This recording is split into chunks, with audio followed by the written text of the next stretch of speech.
Title सुना सभी ने कि प्रीत बुद्धि की निशानियां क्या हैं, और 2/2/1972 की ये वाणी की डेट दी बाबा ने कहा सभी अव्यक्त रूप में स्थित हो, यह तो जानते हो कि अव्यक्ति मिलन अव्यक्त स्थिति में स्थित रहने से ही कर सकते हो। अगर भगवान से मिलन का अनुभव करना है तो उसके लिए अव्यक्त स्थिति बनाना बहुत जरूरी है। अपने आप से पूछो, अव्यक्त स्थिति में स्थित रहने के अनुभवी मूर्त कहाँ तक बने हो। अव्यक्ति स्थिति में रहने वालों का सदा हर संकल्प हर कार्य अलौकिक होता है।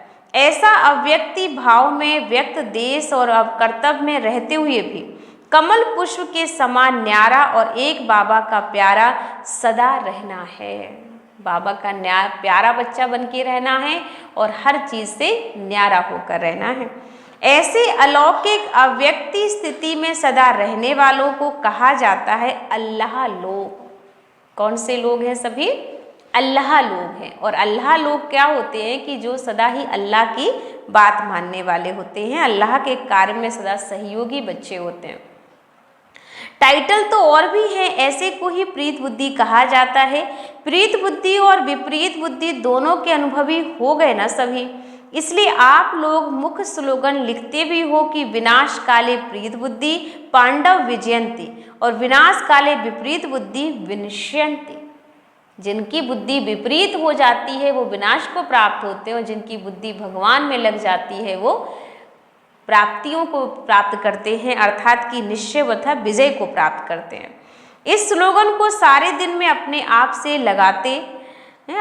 से लगाते हो कि कितना समय प्रीत बुद्धि रहे हम, अर्थात विजयी बनते रहे, और कितना समय विपरीत बुद्धि होने से हार भी खा लेते हैं। दोनों काम साथ साथ चलते हैं।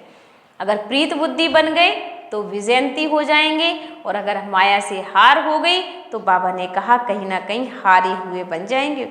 जब माया से हार खाते हो ना तो क्या प्रीत बुद्धि हो?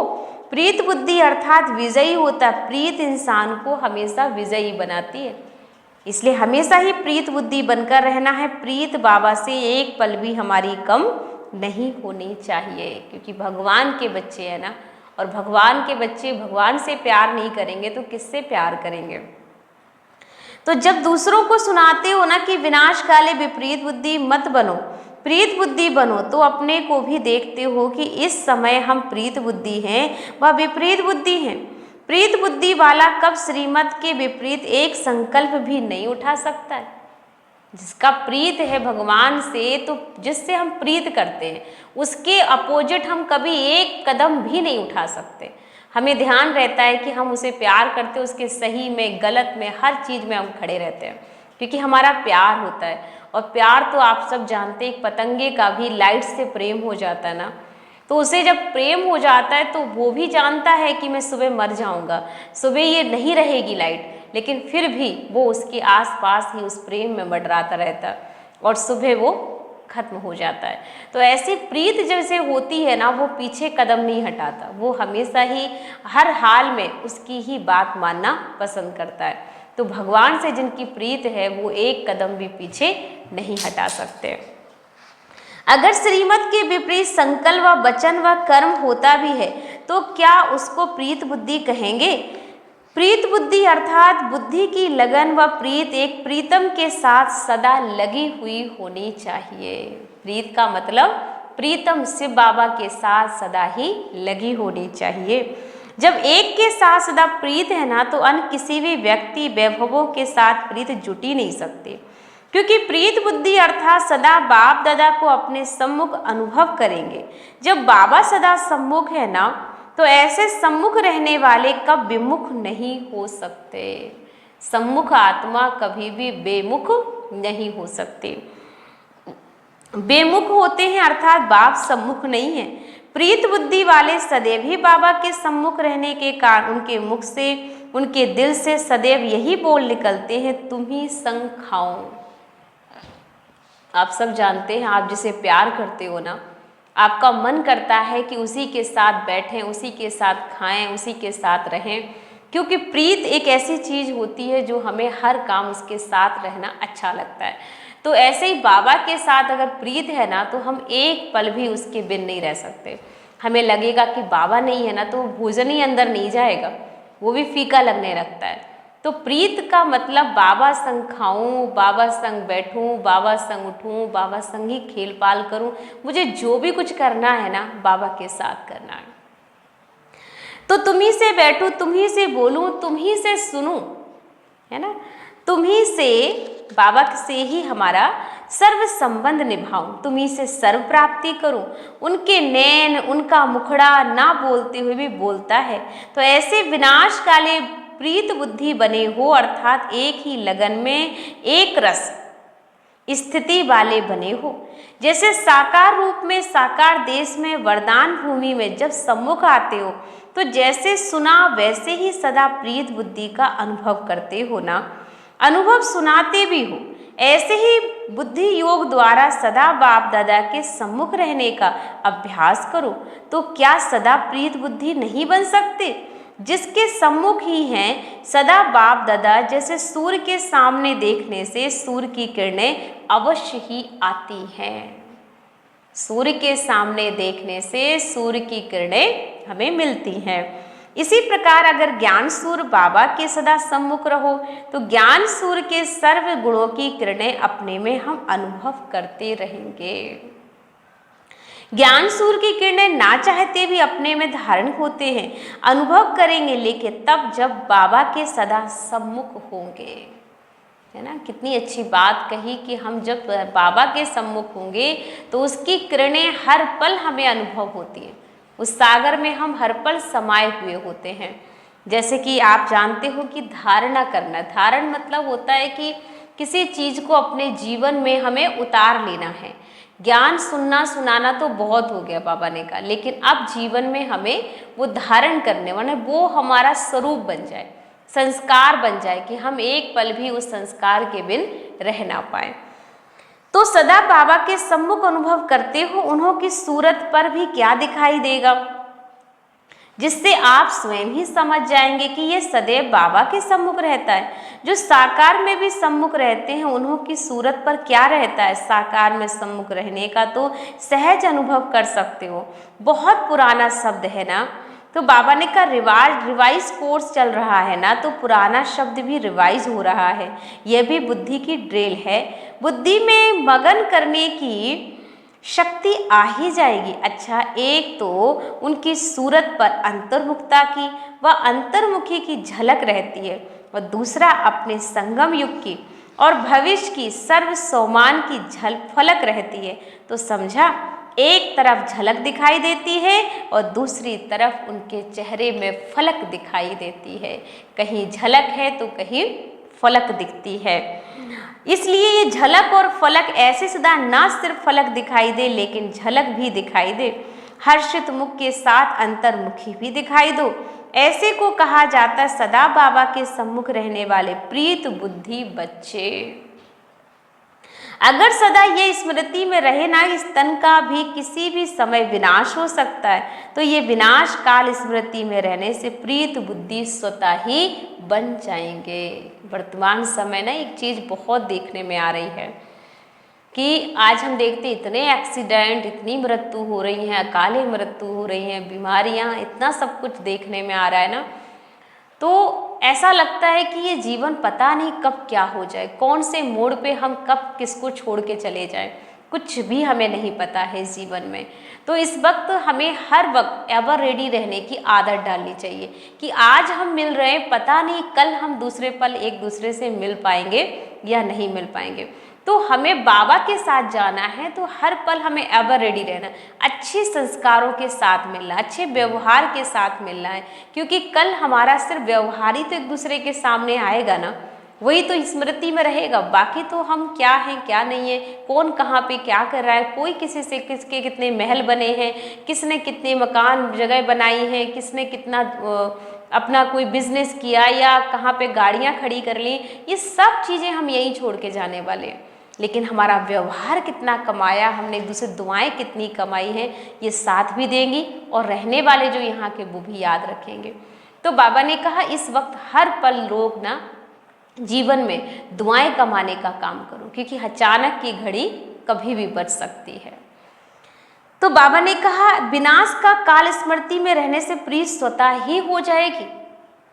जब विनाश का काल आता है ना तो अज्ञानी भी बाबा को याद करने का प्रयत्न जरूर करते हैं, लेकिन परिचय के बिना प्रीत जुट नहीं पाती है। अगर ये सदा स्मृति में रखो, ये अंतिम घड़ी है, अंतिम जन्म नहीं अंतिम घड़ी है, ये याद रहने से और कोई भी याद नहीं आएगा।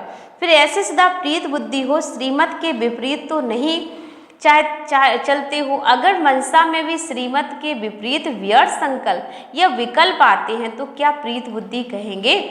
ऐसे सदा प्रीत बुद्धि रहने वाले विजयी रतन बन सकेंगे। तो विजयी रतन बनने के लिए अपने को सदा प्रीत बुद्धि बनाओ, नहीं तो ऊंच पद पाने के बजाय कम पद पाने के अविनाधिकारी बन ही जाएंगे। तो बाबा ने कहा सभी अपने को विजयी रतन समझते हो, जितने भी बच्चे हो सब बाबा को विजयी रतन समझते हो कि हम जो भी काम कर रहे हैं हम उसमें विजय अवश्य प्राप्त करेंगे। कहाँ भी किस प्रकार से कोई साथ प्रीत ना हो, नहीं तो विपरीत बुद्धि की लिस्ट में आ जाएंगे। जैसे लोगों को प्रदर्शनी में संगम के चित्र पे खड़ा करके पूछते हो कि अभी आप कहाँ हो और कौन हो, तो संगम पर खड़ा करके क्यों पूछते हो? क्योंकि संगम है ऊंच से ऊंच स्थान व ऊंच से ऊंच युग है संगम। इसलिए संगम का चित्र समझाते हुए हम कहते हैं कि आप इस वक्त कहाँ खड़े हो, कलयुग में खड़े हो या सतयुग में खड़े हो या संगम युग पर खड़े हो, तो उन्हें हम वहाँ पे क्लियर करते हैं कि ये सही वही मर्यादा पुरुषोत्तम संगम युग है जिसमें हम सबसे ऊंच पद प्राप्त कर सकते हैं। तो बाबा ने कहा आप उनसे पूछते हो क्योंकि संगम है ऊंच से ऊंच स्थान व युग भी। तो इसी प्रकार अपने आप को ऊंची स्टेज पर खड़ा करो और फिर अपने आप से पूछो मैं सदा प्रीत बुद्धि हूँ व नहीं हूँ, व कभी प्रीत बुद्धि की लिस्ट में आता हूँ, कभी निकल भी जाते हो। अगर अब तक भी सदा प्रीत बुद्धि नहीं बने, अर्थात कहाँ कहाँ सूक्ष्म रूप में व स्थूल रूप में किस से भी कहाँ भी प्रीत लगी हुई है, तो वर्तमान समय जबकि पढ़ाई का कोर्स समाप्त हो और रिवाइज कोर्स चल रहा है, तो इससे समझना चाहिए परीक्षा का समय कितना समीप होगा।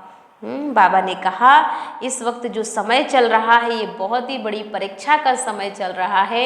अगर इस वक्त अटेंशन नहीं दिया, आपका रिवाइज कोर्स हो रहा है, आपके पेपर का टाइमिंग आ गया है और अभी भी अगर हम लापरवाही कर रहे हैं, तो बाबा ने कहा सोच लो बच्चे क्या पद पाओगे, क्या मिलेगा आपको। जैसे आजकल कौरव गवर्नमेंट भी बीच बीच में पेपर लेकर उन्हों को मार्क्स फाइनल पेपर में जमा करती है ना, इसलिए देखा जाए तो आजकल गवर्नमेंट में भी बहुत अलग अलग टाइम पे पेपर होने लगे, कई बार पेपर होते और उसके भी मार्क्स इकट्ठे किए जाते हैं। तो इसी प्रकार वर्तमान समय जो भी आप कर्म करते हो समझो प्रैक्टिकल पेपर दे रहे हो आप सभी बच्चे, और उस समय पेपर की रिजल्ट फाइनल पेपर में जमा हो रही है। अभी थोड़े समय में यह भी अनुभव करेंगे, कोई भी विकर्म करने वाले सूक्ष्म रूप में सजाओं का अनुभव होगा। बाबा कहते हैं आने वाले टाइम में आपको सभी सूक्ष्म सेवाओं का अनुभव होगा कि मेरा पद क्या है। जैसे प्रीत बुद्धि चलते फिरते बाप और बाप के चरित्र और बाप के कर्तव्य की स्मृति में रहने से बाबा के मिलने का प्रैक्टिकल अनुभव करते, वैसे विपरीत बुद्धि वाले विमुख होने से सूक्ष्म सजाओं का अनुभव करेंगे। इसलिए बाबा ने कहा प्रीत बुद्धि प्रैक्टिकल जो है ना परमात्मा से सम्मुख होने का अनुभव करेंगे, और जो विपरीत बुद्धि है वो बेमुख होने का अनुभव करेंगे। ये दोनों चीज़ें आपको डिसाइड करनी है कि हम सम्मुख अनुभव करना चाहते हैं भगवान के, या हम विपरीत होकर के बेमुख होना चाहते हैं।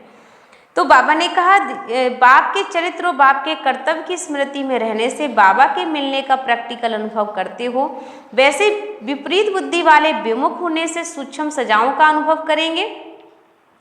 और बाबा ने कहा जो बच्चे श्रीमत पर चलेंगे सम्मुख होंगे उनके सजाओं का अनुभव बहुत कड़ा होगा, उनके सीरत से हर एक अनुभव कर सकेंगे कि इस समय यह आत्मा सजा भोग रही है। कितना भी अपने को छिपाने की कोशिश करोगे लेकिन छिपा नहीं सकोगे। अगर बाबा ने कहा विपरीत हुए भगवान से तो इसका सजा आपको मिलेगी। आप कितना भी कोशिश करोगे छुपाने की लेकिन छुपा नहीं सकोगे ना। गीत सुनते हैं हम लोग, लाख तुम छुपाओगे पर छुपा नहीं पाओगे। है ना। कितना भी खुद को छुपाने की कोशिश करो पर भगवान की नज़रे से कभी छुप नहीं सकते। जितना छुपाओगे उतना ही, बाबा कहते छुपाई हुई चीज़ें उतना ही बड़े रूप में आती हैं। जैसे हम सब बहुत शुरू से एक कोर्स में कहानी सुनाते हैं, उसमें एक छोटा एग्जाम्पल देते हैं कि अगर कोई बीज बोता है तो जितना गहराई में डालता है, खोद के डालता है, और तभी वो बड़े रूप में बीज निकल के बाहर आ जाता है। तो ऐसे ही बाबा कहते हैं कि जो कर्म है, कर्म को हम दबाते हैं, बुरे कर्मों को, तो जिस चीज़ को दबा रहे हैं वही तो बाहर निकलेगी। अच्छे कर्म को हम फैलाते हैं, चारों तरफ खबर देते हैं, मैंने ये काम अच्छा किया, मैं इतनी अच्छी हूँ, मैं ऐसा करती हूँ। तो हम जो अच्छा काम करते हैं उसको तो हम फैला देते हैं चारों तरफ, और जो बुरे काम करते हैं उसको हम दबा के रखते हैं। तो जो दबा हुआ है वही तो एक दिन बाहर निकलेगा ना। तो इसलिए छुपाने की कोशिश मत करो, क्योंकि छुपाते छुपाते तो बाबा कहते एक दिन तुम खुद ही छुप जाओगे। कब बाबा की नज़रों से ओझल हो जाओगे आपको खुद भी पता नहीं चलेगा। इसलिए छुपाना छुपना, ये छुपन छुपाई का खेल बाबा कहते हैं अब बंद कर दो। अब बचपन नहीं है ना, अब बड़े हो गए हो, इसलिए जैसे हो जो हो बाबा के सामने ना वैसे ही रहिए, तो भी आप भगवान के दिल पर चढ़ सकते हैं, आपकी प्रीत बुद्धि मानी जाएगी। बाबा ने कहा वह एक सेकंड में सजा अनेक जन्मों के दुख का अनुभव कराने वाली होगी। जैसे बाबा के सम्मुख आने से एक सेकंड मिलन आत्मा के अनेक जन्मों की प्यास बुझा देता है, ऐसे ही विमुख होने वाले को भी अनुभव होगा कि फिर उन सजाओं से छूटकर अपनी उस स्टेज को आने में बहुत मेहनत लगेगी। इसलिए पहले से ही वार्निंग दे रहे बाबा कि अब परीक्षा का समय चल रहा है, ऐसे फिर उल्हाना नहीं देना कि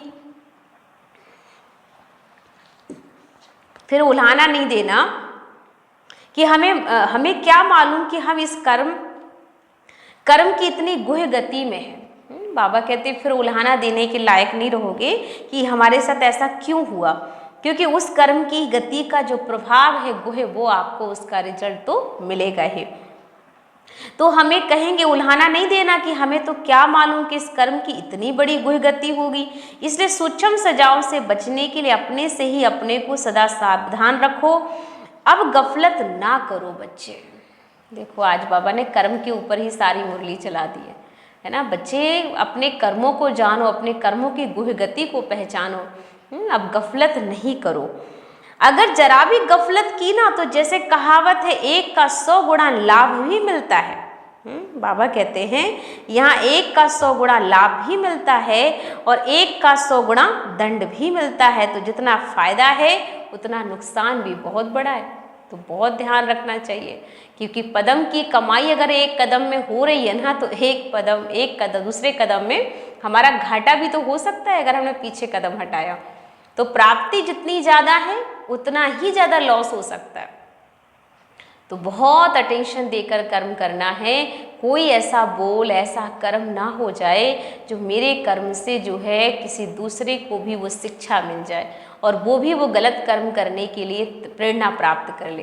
क्योंकि मेरे कर्म से अगर दूसरे ने वो कर्म सीख लिया तो मैं भी अनेक आत्माओं की जिम्मेवारी ले लूँगा, उसका भागीदारी मेरे सिर पे आ जाएगी। क्योंकि मेरी वजह से दूसरी आत्मा ने गलत कार्य सीख लिया और मेरे वजह से किसी के जीवन में अच्छी विशेषताएं आ गई, तो समझ लो कि मेरे जीवन से अनेक ने अच्छा सीखा तो मेरा भाग्य भी उदय हो जाएगा। सारा डिपेंड करता है हमारे खुद के पुरुषार्थ के ऊपर। तो बाबा ने कहा ये बोल कभी प्रैक्टिकल में अनुभव करने वाले होना, इसलिए सदा बाबा के सम्मुख सदा प्रीत बुद्धि बनकर रहो। अच्छा, सदा सम्मुख रहने वाले लकी सितारों को बाप दादा नमस्ते करते हैं। आज का जो बाबा ने हमें खास सारांश दिया है मुरली का कि प्रीत बुद्धि अर्थात बुद्धि की लगन व प्रीत एक प्रीतम के साथ ही लगी होनी चाहिए।